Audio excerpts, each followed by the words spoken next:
Welcome to the Fibromyalgia podcast with me, Health and Wellness Editor Verity Clark. Fibromyalgia is a chronic pain condition which goes largely undiagnosed and for which there is currently no cure. Yet in the UK alone, it is estimated that around 1.5 million people are sufferers. Poor diagnosis and zero cure means suffering in silence is a common theme in the chronic pain community. Created in conjunction with the Fibromyalgia Magazine, this podcast aims to break this silence because we believe that the more we share, the more ways we will discover for fibromyalgia sufferers to lead happier, healthier lives. We'll be covering and oversharing everything you ever wanted to ask about fibromyalgia, but didn't know who or where to turn to, with conversations with some of the most interesting and thought-leading people, both within as well as outside of the fibromyalgia space, to give you information, insight, and inspiration for diagnosing and coping with fibromyalgia. Because even though something is invisible, that doesn't mean it should be kept in the dark. Julia Goncalves was diagnosed with fibromyalgia in the midst of the 2020 global pandemic. At just 17 years old, Julia is having to deal with all of the usual teenage traumas, like exams and career decisions, plus mental health and body image struggles that have been totally exacerbated by having a chronic illness. Julia details both her good days and her bad days on her Instagram channel, @chronicallysafe, where she beautifully articulates coming to terms with her new body. Chronically Safe is a place of sharing and support, and Julia has an incredibly positive way of looking at the world. She joins me today, from Brazil, to share her story on life as a teenager with fibromyalgia, her personal relationship with her mental health and body image, and the rules she's created to begin to enable her to accept that her life is a little different to the average teenager's. Julia, hi, welcome to the Fibromyalgia podcast. Thank you for joining me. How are you doing today? Doing fine, thank you for having me. Absolute pleasure. You're my first South American guest, and you're also my youngest guest at just 17 years old. I know that you recently got diagnosed with fibromyalgia, and that's a big thing for anybody to deal with, but particularly when you're a teenager and going through all the kind of normal teenager processes as well. So to begin with, could you share with us a little bit about your journey to diagnosis? Yes, of course. I had many symptoms throughout my life, and I've dealt with anxiety since I was very young, and I've had some sleeping problems. But over the years, I've learned how to cope with them until 2019. Then things got out of control, and in the end of that year and the beginning of 2020, I was having some random pain, mostly on my joints, but on some weird places as well, like my neck. And I already had a history of chronic illnesses in my family, so we already knew which doctor to go to, and we decided to investigate it very soon. And around May, I went to a rheumatologist.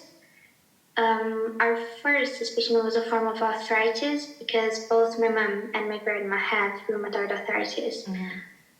But it was not it, and we had so many tests done, MRIs and blood tests and ultrasounds, but everything was perfectly normal, which is good, but very upsetting when you're trying to figure out the cause of your pain.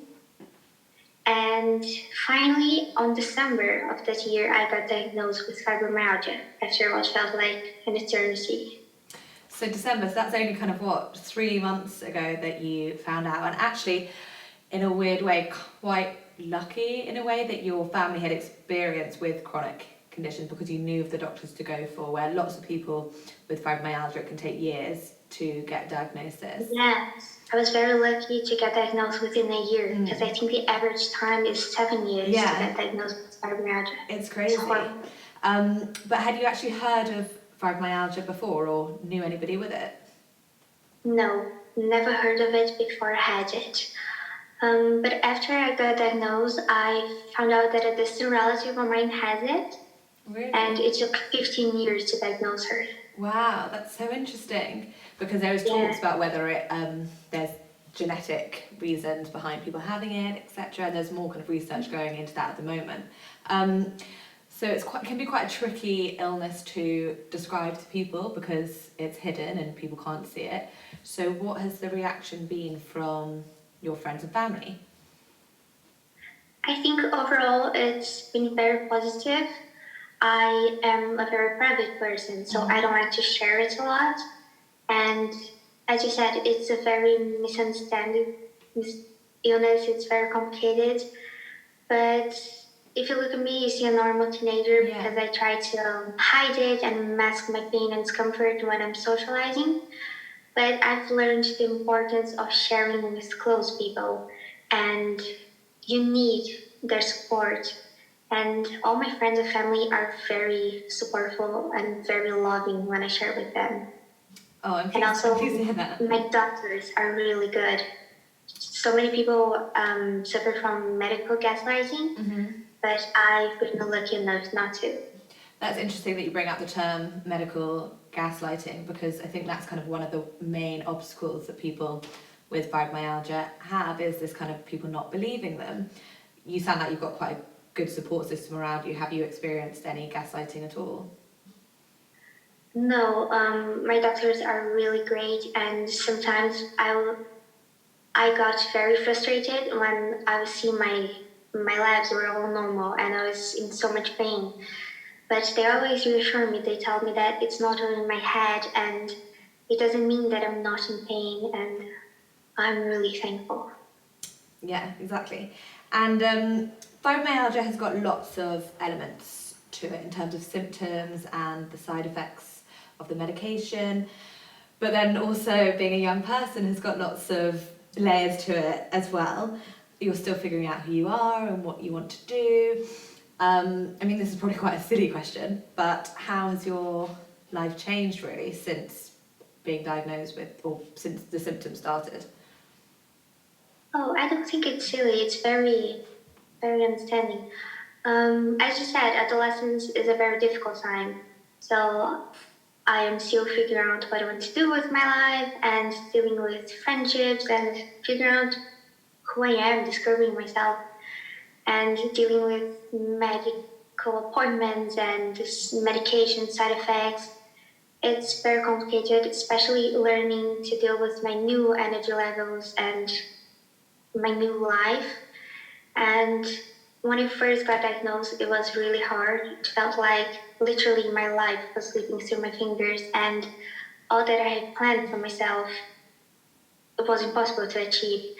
But now I see it is possible. I just maybe more help and some time, and it's not great, not ideal, but it's what I have.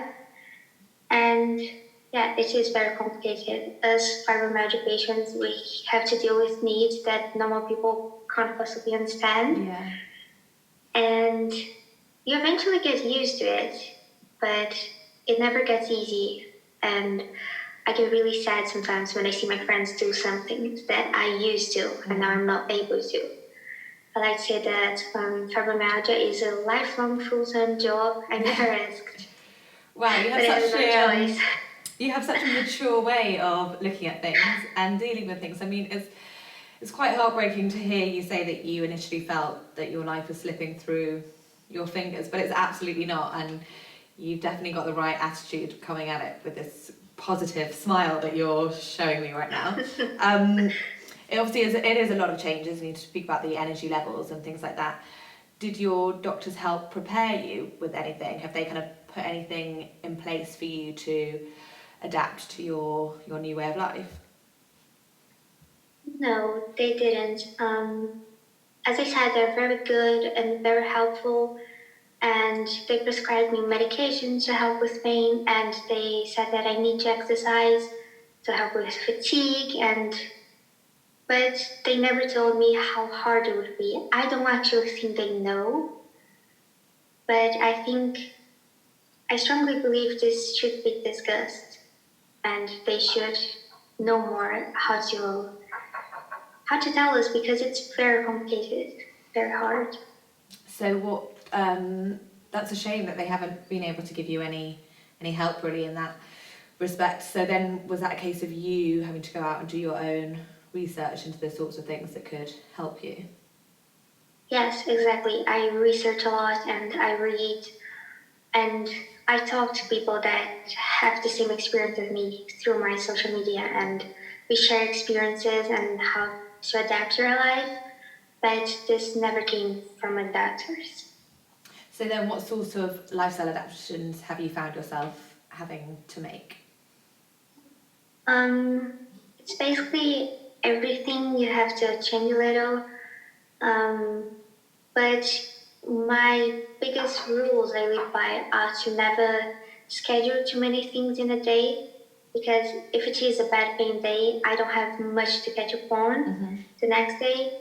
And this way I make sure I won't overdo it and cause a flare up. And also know my limits. I tend to push myself a lot and then it gets bad. So when you say it gets bad, what's I hope you don't mind me asking, but what's a kind of a bad flare-up? What does that look like for you? I don't mind you asking. Normally, this is my experience, every fibromyalgia patient is different, but I feel pain every day, but I normally have some time periods where it doesn't hurt. And when my fibromyalgia is flaring, my symptoms just are all day, and it's already all very exhausting, and I don't deal with fatigue daily. It's very mild. Right. But on my bad days, it just gets horrible, and pain intensity is higher. And actually, your kind of experience of fibromyalgia has coincided with lockdown, the world going into lockdown due to the pandemic. Has this in a weird way benefited you because it's meant that you have been able to stay at home much more and kind of learn about your energy levels? Or are you actually finding that it's going to be much trickier when you go back to the real world? Yes, I strongly believe it did help me, because I'm a student, and if the world was normal, I would have to go to classes, and I have no idea how my body will handle them anymore. And with online classes, as much as I prefer in-person ones, I can rearrange my schedule every day depending on pain and how I feel. But I am very apprehensive about going back, and I don't know how it will be. Very. Have you spoken to your teachers about this? No, I haven't. Not yet. I think I'll just wait until it gets real, because for now it's very far away. It is far away, but yeah, rightly so. That is a big concern that you'll be thinking of. So that kind of brings us on to talking about mental health. And you mentioned that you had struggled with your mental health prior to being diagnosed with fibromyalgia. But what effect has fibromyalgia had on your mental health? Having a chronic illness and especially receiving a diagnosis had a huge impact, because, like I said, I need to learn everything again at my new energy levels, and it all becomes so hard and exhausting. But I think it all comes to grief and acceptance, because the problem with losing your health is that it's not a one-time thing, it's a daily loss. For example, if you see your friends going out and you're not feeling well enough to, this is a reminder of when you could go out. And grief is usually associated with a traumatic experience of a loss of a loved person, but it can be with anything you lose. And with chronic illness, you have so much loss. And this brings a huge task, that is bringing meaning to life when so much has been taken away. And this is the hardest part, I think. But what I tell myself and how I deal with my mental health is that it's okay to feel these emotions towards your illness, and it may not exactly be pleasant, but I think you have to go through it. And I don't think we can actually go through all of it. Every day is different. But when I feel this, I just let the frustration and the sadness come, And I just feel my feelings, feel all the bad emotions. They're not bad, they're just emotions. Wow, that's such a kind of inspiring way to look at it. This idea of you are, I suppose, grieving your old life in a way, and yeah, the things that you're not going to be able to do, and having to accept that your body has got different energy levels and different limitations. Do you have anything in place that you know helps you kind of get into a positive mindset? Just doing things that make me happy. I like to spend time with my family and my siblings, and whenever I'm sad, I just go be with them, and I just get really happy again. And in terms of drugs then, because often antidepressants are prescribed for fibromyalgia for their other kind of pain relieving benefits, are you going down the medical route, or are you trying more with the natural meditation type route to help clear your mind? No, I prefer the medications. It's holistic approaches doesn't work well for me, and I have been on antidepressant for almost a year now, which I was before my fibromyalgia diagnosis. And in terms of your mental health, have you felt that you're able to speak to your doctors about this and the knock-on effect that fibromyalgia has had on it? And do you feel that there's been adequate support and care for you, especially as a young person? I don't think it's very mentioned.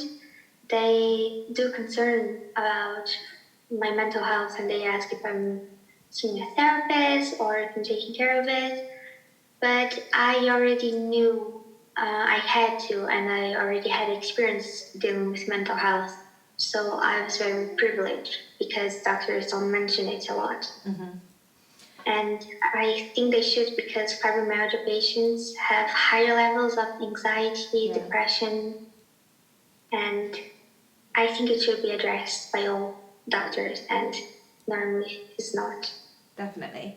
And kind of on the back of mental health then, we speak a lot about body image, and sadly this is something that we all worry about and deal with, rightly or wrongly.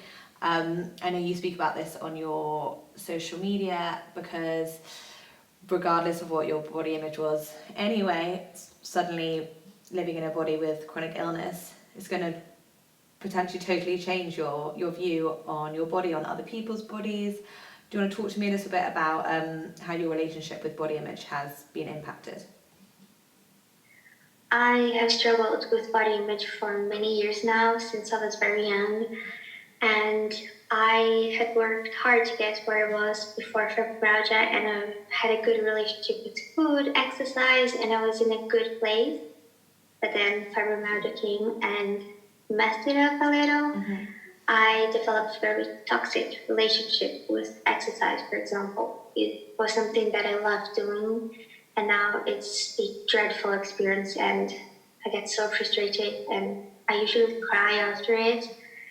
And fibromyalgia brought back some things that I had worked hard to get rid of, and this is very complicated.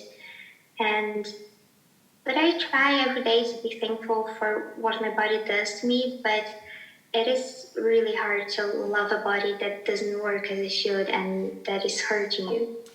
And is an element of that to do with that you feel you kind of lost a bit of control over how your body wants to look? Because, for example, I don't know, say that you were a really active person and you're used to having really defined muscles that come because of weightlifting or something, and now you're not able to do that because of your pain levels and your fatigue levels. So it's out of your control for what your body looks like, which is a very odd feeling to have to come to terms with. Yes, it's exactly like you described. I used to be very, very active, and I loved seeing like my body get stronger, and now it feels like, it only gets weaker, and this is hard to see.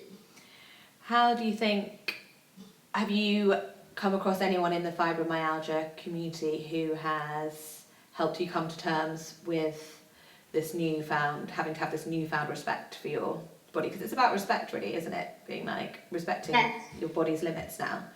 How are you kind of getting to that place? There is a website called The Mighty, and people share experiences and write stories about it. And I read something that really helped me, and I gathered five tips and habits from that. And the first one is to state the facts, because it's easy to catastrophize everything, like my arm's not working and this body doesn't work, but not every day is a bad day. The second one is gratitude. This is something I do daily. I like to list something that makes me happy when I'm having a hard day. And it's very hard when it comes to my body, but I try, even if all I can come up with is I'm breathing or I'm still alive. Yeah. Then we have self-care, and for me it's about keeping it simple but intentional, because we have this whole idea of self-care like as going to the spa and doing so many things, but for me it's just being present, and caring for yourself helps restore a balance from a body that is aching from a chronic illness. It really helps. I met so many people that do self-care, and it helps with the body relationship. Definitely. And the next ones are advocate for yourself, just share what you feel, and allow yourself to feel and feel the emotions, all the bad emotions, like I said before. If you're part of loving your body is accepting that there will always be bad days, and some days you won't like how it is, it doesn't feel fair sometimes that you have a body that doesn't work as normal people do. But you just feel it, and the next day I try to be better about my body. Yeah, I guess it's quite a perpetuating cycle, isn't it? That kind of feeling of anger at your body, that it's failed you, then that kind of feeds into negative thoughts, which impacts your mental health. So it can be really hard to overcome all of these things. And I think those 5 things that you've just mentioned, being stating the facts, gratitude, self-care, advocating for yourself, and allowing yourself to feel, are really, truly important kind of rules to live by in a way. And they're actually relatively simple to incorporate into your day-to-day life. Yes. I think it is all very personal, and it can take time, but learning to appreciate your body for the good it does to you is really helpful. Especially the tiny victories and tiny things. Like for me, for example, I feel a lot of pain in my arms, and sometimes brushing my teeth hurts so much. But now when I'm having a good day, and when I brush my teeth, I'm like, oh my God, this is so good. Oh, I can do it. Yeah, you're so right. That's such an important thing to remember, to be proud of your body and to thank it for doing all these amazing things that previously you might have just kind of, you wouldn't even have thought about brushing your teeth, but now that's the equivalent of lifting weights or whatever, and you should be as proud of yourself. So it is, of course, a very personal thing to be dealing with, and everybody's experience is personal, and everybody will have different habits that they adapt to themselves. But you've become quite big on your social media channels for speaking openly and honestly. And you mentioned before that this is a space that you found a really supportive community. Why did you choose to start sharing your own story? Because you've mentioned that you're quite a private person, but you're fairly public on social media. So why did you want to share your own journey? It's really beautiful. Thank you. I wanted to give back a little of the support and the love I had during my own journey, and to spread awareness on fibromyalgia and help people that in any way I can that are going through what I went through. And it's so good, and I like to keep it very honest and show mostly my bad days. And it's really good to share experiences and meet new people, and you end up learning a lot about different illnesses. Yeah, definitely. Just quickly for people listening, what is your Instagram handle? Where can they find you? It's at Chronically Safe. At Chronically Safe, and that's on Instagram. Yeah, and you're right. You can definitely learn things, particularly as you said. Often your doctors weren't the most helpful when it came to adaptations for your life or wanting advice on certain things. So it is really great that there is this community there, particularly during lockdown. Have you found that people are speaking with each other a lot?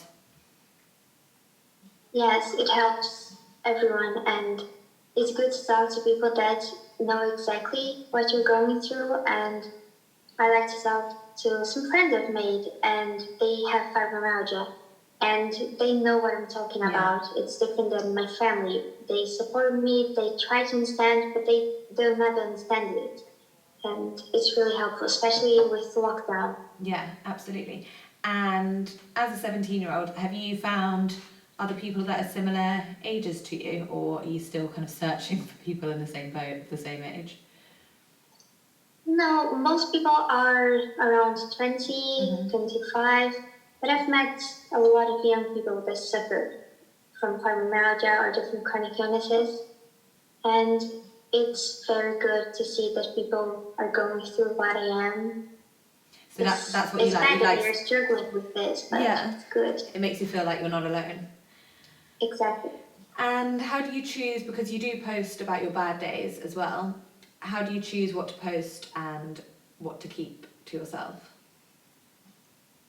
I try to post general things about my illness and that people can relate to, but nothing too much about my personal life. I try to keep my account as much as I can about my illness, not myself. Yeah. And what positives have you got out of this online community? Well, so many friendships and tips and support. And I received so many messages from people telling me that my posts helped them, or people just saying that they think they may have fibromyalgia and they want to talk about it. Last week, someone from Nigeria messaged me to talk about fibromyalgia, and it's so good to see that I can help people. I know everybody can't see you, but you're really smiling when you talk about this community. And I mean, you're in Brazil, I'm in the UK, so it is really this global condition, and actually social media is a really kind of great way that people can come together, particularly as the research is quite limited and people rely on patient-to-patient help and advice. So it's actually this kind of beautiful thing that's come out of a not so brilliant thing. Have you ever experienced any negativity on your online platforms? I don't think I have. It's mostly positive, but I think the comparison on social media is hard, and it exists on the chronic illness community. And I have to remind myself sometimes and others that everyone is different. Each person has a different relationship with its illness, and every illness can look different on anyone. So it's hard sometimes to see people, like, for me mostly, because exercise is my trigger, as I said before. Yeah. And people with chronic illness just exercising a lot, and I feel like I'm failing sometimes. Oh, I see. Then I remember that people are different. Yeah. So for you, if you see somebody with fibromyalgia exercising, that makes you feel bad about yourself, and then kind of feeds into your mental health worries. Yes. Gosh, it's so interesting, isn't it, that this comparison culture just exists absolutely everywhere, and that we can't stamp it out. And you would have thought, you've spoken about how it's a really supportive community, but there's still these layers in there that just we can't get rid of. So what do you do when you feel triggered by somebody else's post? I try to tell myself that I have my own time, and then that I have to work each day and live it and do my best, and that perhaps I can get there or not, it depends, but everyone's journey is different. This is what I tell people. You really do speak so beautifully. You're already becoming an advocate for for the fibromyalgia community, and you've given such great kind of tidbits and advice for people, especially as somebody that's, you know, you've only been living with it for a year really or so, and in this lockdown world. Before we wrap up, have you got any advice for other young people who are going through something similar? I'd say to advocate for yourself. Sometimes it's hard and people don't believe, but if you think that something's wrong with your body, it's very likely that you are right because you know it the best.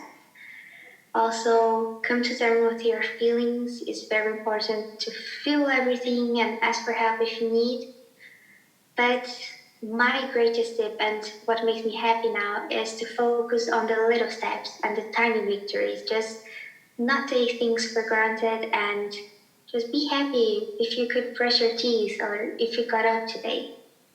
What a beautiful sentiment to end on. You really are quite the inspiration for people who are living with chronic illnesses. I hope people take away lots of positivity from this podcast. Thank you so much, Julia. Thank you so much for inviting me. I am really happy. I was actually having a bad week and I was so excited for this, and this is what got me through it. And I'm really happy.